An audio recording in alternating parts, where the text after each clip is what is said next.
Thomas Soto. C'est le kiosque d'Europe 1 avec toutes ses plumes. Marion Calais pour les régions, Sophie Larmoyer pour Le Monde, Eva Rock pour la télé. Bonjour mesdames. Bonjour Thomas. Alors pour tout vous dire, ce matin, en jetant un premier regard sur la presse, j'ai été surpris de découvrir Jean Reno en une de l'Express. Je me suis d'abord dit, tiens, il se lance dans l'immobilier, il est franc-maçon, il est peut-être devenu expert sur le salaire des cadres. Eh bien pas du tout, pas du tout. Si Jean Reno fait la une de l'Express, c'est avec ce titre, Moi, diabétique et alors. Une sorte d'outing, car oui, la star fait partie des 4 à 5 millions de Français qui doivent vivre au quotidien avec le diabète. Il raconte la découverte de la maladie, c'était il y a 17 ans, sur le tard donc, probablement, dit-il, lié au choc psychologique de son second divorce. Il lance aussi un appel, Jean Reno. Il y a un effort à faire en matière de prévention. Le diabète n'est pas une maladie honteuse. À la question, qu'est-ce que le diabète a changé dans votre quotidien? Jean Reno répond, le dîner. Il faut faire attention à tout le temps, éviter les sucres lents. Alors imaginez-moi, un plat de pâtes, je n'en prends plus qu'un par semaine. Jean Reno qui raconte sa vie sous insuline avec ses 2 piqûres par jour. Un témoignage on ne peut plus utile pour briser un tabou encore très solide dans la société. Pour le reste, vous trouverez un Vladimir Poutine toujours en colère qui parle au Figaro. Arrêtez d'inventer des menaces russes imaginaires. Vous vous effrayez vous-même, accuse le président russe. Aujourd'hui en France, fait sa une sur l'encombrant Monsieur Ferrand. Le même Richard Ferrand est épinglé en une de Libération qui titre « Faites ce que je dis, pas ce que je fais ». Quant au Monde, il publie une enquête assez détaillée sur ce qu'il appelle le système Ferrand. Enquête sur un mélange des genres entre affaires et système. Le pouvoir est à l'épreuve du soupçon, estime l'opinion. Et puis dans la même veine, vous trouverez 20 minutes qui affichent Richard Ferrand et Marielle de Sarnez. Exemplarité, c'est pas gagné. Marielle de Sarnez qui, je vous le rappelle, sera l'invité de Fabien Amias tout à l'heure à 8h15. Politique encore en une de CNews Matin qui se demande si Emmanuel Macron aura une majorité en marche. Et puis pour finir quand même, autre chose, un petit papier sur l'orthographe comme une dédicace à Julie. C'est dans Aujourd'hui en France. L'orthographe, ça s'apprend à tout âge, écrit le quotidien. Allez, un papier, un stylo et silence dans les rangs. Les kiosquières, comment écrivez-vous soi-disant? SOI. Tiré 10 ans. Ok. Avoir affaire à quelqu'un. À faire ou à faire? À faire. Ah, moi un seul mot, j'aurais mis un seul mot. Un seul mot, Ouais. très bien, Eva Rock. Quelqu'un de c'est sensé, comment vous l'écrivez, quelqu'un de sensé? Bah, c'est S-E-N. Ouais. S-E-N-S-E. Ouais, c'est pas mal. Vous êtes plus fort pour écrire ça que pour écrire la purée moussine, vous finalement, Julie.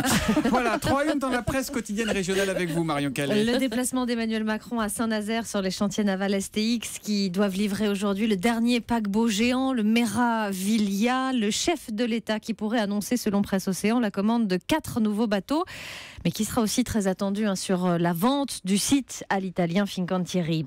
Sordide affaire à la une de Sud-Ouest, une quinquagénaire en garde à vue dans les Landes pour escroquerie. Elle a dissimulé pendant 7 ans la mort de sa mère dont elle avait caché le corps dans un congélateur. Tout ça pour continuer à toucher sa retraite. Et puis un joli coup de pub à la une du Télégramme. Le bol breton, vous savez, avec son bord bleu et le prénom écrit dessus, exactement. Eh bien, le bol breton est à l'honneur du dernier film de Valérie Lemercier. Sur l'affiche, l'actrice y apparaît buvant dans un bol du genre portant le prénom Marie-Francine. Un bol provenant de la faïencerie de Pornic qui produit 300 000 des 500 000 bols bretons vendus chaque année. Sur les 500 000, il ne doit pas y en avoir beaucoup sur lesquels est inscrit Marie-Francine.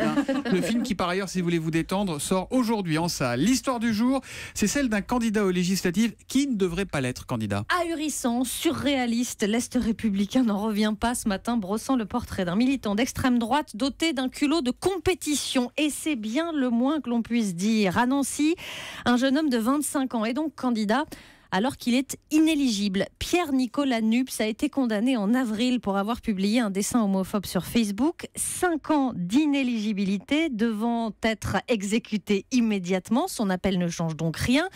Il ne peut pas être élu. Ça, le garçon, qui par ailleurs est étudiant en droit, le sait très bien. Je n'ai pas le droit de siéger à l'Assemblée nationale, mais j'ai le droit de me présenter à une élection, dit-il dans un sourire. D'ailleurs, pour l'instant, la préfecture n'a pas pu s'opposer à sa candidature.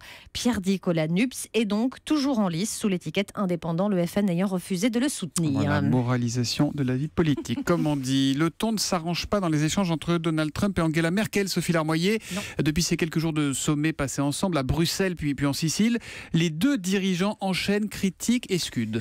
Et Les médias de part et d'autre de l'Atlantique comptent les points à propos notamment de ce tweet hier au réveil. Trump fustige l'énorme déficit commercial avec l'Allemagne, très mauvais pour les États-Unis, ça va changer. Au même moment à Berlin, après avoir mis en cause la fiabilité de l'allié américain, Merkel redit qu'il est important que désormais les Européens s'engagent à l'international, prennent leur destin en main, ce que Fox News appelle la guerre des mots. Et la chaîne conservatrice suggère que cette rhétorique anti-américaine est taillée sur mesure pour la campagne électorale allemande. Beaucoup de médias américains soulignent d'ailleurs qu'Angela Merkel est même soutenue par son rival politique, le social-démocrate Martin Schulz, uni contre Trump, peut-on lire sur le site de CBS News.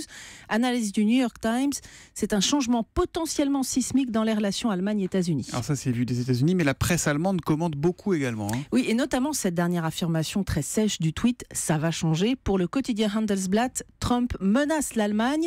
Le grand journal Bild a titré lundi ce que pense vraiment Merkel de Trump. En gros, elle le prend très au sérieux, pense même qu'il va rester en poste 8 ans, mais n'a pas l'intention de se laisser faire. Match retour hier, Bild titrait ce que Trump pense de Merkel. Un journaliste américain y explique que son président finalement ne connaît pas grand-chose de la réalité de l'Allemagne, ni du parcours de la chancelière. Tout ce qu'il importe, c'est qu'elle ne soit pas sur son chemin pour atteindre ses objectifs. Les Allemands sont globalement assez remontés quand même contre les attaques répétées de Trump sur leur économie. Ils n'aiment pas ça. Ouais, et alors il y a un journal lundi qui résumait cette exaspération en une. C'est la Taz, dit Tageszeitung, un grand photomontage d'un urinoir avec plein de tags écrits sur le mur partout autour, uniquement des citations lapidaires de Trump lors de sa première tournée à l'étranger, entre points d'exclamation et petits dessins scato.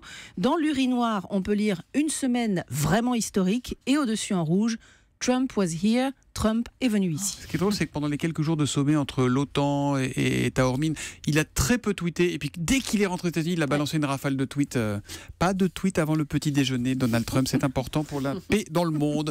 On va regarder la télé ce soir sur Arte, 20h50, avec un très joli Saint-Laurent. Oui, c'est un cinéma. Alors, comment raconter Yves Saint-Laurent en évitant le portrait géographique? Alors, peut-être en tentant de s'incruster en fait dans la tête du créateur. C'est ce qu'a choisi de faire le réalisateur Bertrand Bonello. On découvre Yves Saint-Laurent à la fin des années 60, jusqu'en 1977, un homme qui travaille beaucoup, fait la fête beaucoup aussi et s'enfonce dans la dépression. Après, j'ai 33 ans, j'ai l'impression d'en avoir 100. J'ai pas eu de vie, je suis vieux. J'ai pas de vie. Alors à travers le personnage Saint-Laurent, Bertrand Bonello raconte surtout un processus d'autodestruction. On passe des fêtes de débauche alors avec champagne et drogue au salon très feutré où Saint-Laurent crée, mais il est totalement coupé du monde comme lui reproche sa mère. Franchement, tu n'as plus aucun contact avec le réel. Regarde-toi vivre. Tu n'as jamais été dans un supermarché. Tu n'es même pas capable de changer une ampoule. Pourquoi voudrais-tu que je sache changer une ampoule? Quel intérêt? Je ne vois pas. Parce que tout le monde sait changer une ampoule. Qu'est-ce que tu fais s'il y en a une qui grille? Eh bien, Pierre la change, c'est tout. Et en fait, Pierre Berger en l'occurrence, il y a un contraste étonnant dans ce film. Plus c'est lumineux, notamment quand il s'agit de filmer les collections, et plus le personnage d'Yves Saint-Laurent s'enfonce dans la noirceur. Un Yves Saint-Laurent incarné par un bluffant Gaspard Ulliel. D'ailleurs, tous les comédiens sont excellents. Moi, j'ai eu un coup de cœur pour Louis Garrel qui joue un des amants de Saint-Laurent, Jacques en l'occurrence. C'est vraiment une version biographique, version sexe, drogue and rock'n'roll. Je vais y arriver. Sexe, drogue and rock'n'roll, et c'est très réussi. Voilà, ça s'appelle donc Saint-Laurent. C'est sur Arte, un film à voir ce soir à 20h50. Merci les kiosquières et à demain.